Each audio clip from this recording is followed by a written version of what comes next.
Hi, I'm Betsy Kim, Editorial Director of Lawyers.com. I'm here with Mikal Watts, a partner at Watts, Guerra & Kraft. He's also the court-appointed lead counsel in the multi-district litigation against Pradaxa, a blood thinner. So, Mikal, what have been the complaints against Pradaxa? People here in the United States with a condition known as atrial fibrillation.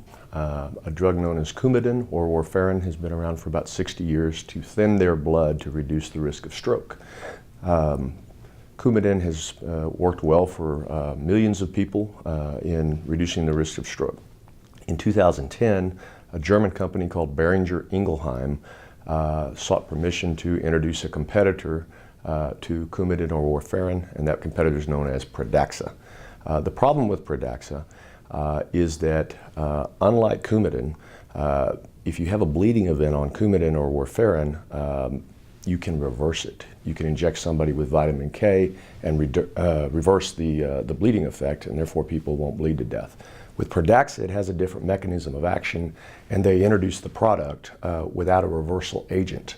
So somebody on Pradaxa that starts bleeding, there's no way to stop the bleeding. When have people experienced the problems? On the operating table? It's death on the operating table. It's death at home. Grandma gets out of the bathroom, slips, falls, skins her knee. Sometimes when she's on Pradaxa, they just can't stop the bleeding. We've had cases where people were on Pradaxa, they were on heart transplant lists. They go in to get the heart transplant, and while they're on a very secure operating environment, they bleed to death. And that just doesn't happen anymore with today's technology. The reason they're bleeding to death is because of the Pradaxa. So what are you trying to accomplish with your litigation? One thing we'd like them to do is to develop an antidote as soon as possible. Number two, there are a lot of people who were needlessly killed.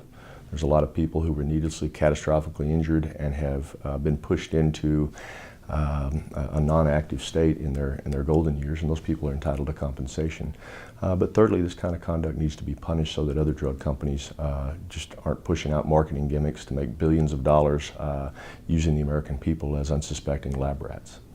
Well, thank you very much for joining us, Mikal. I'm Betsy Kim, reporting for Lawyers.com.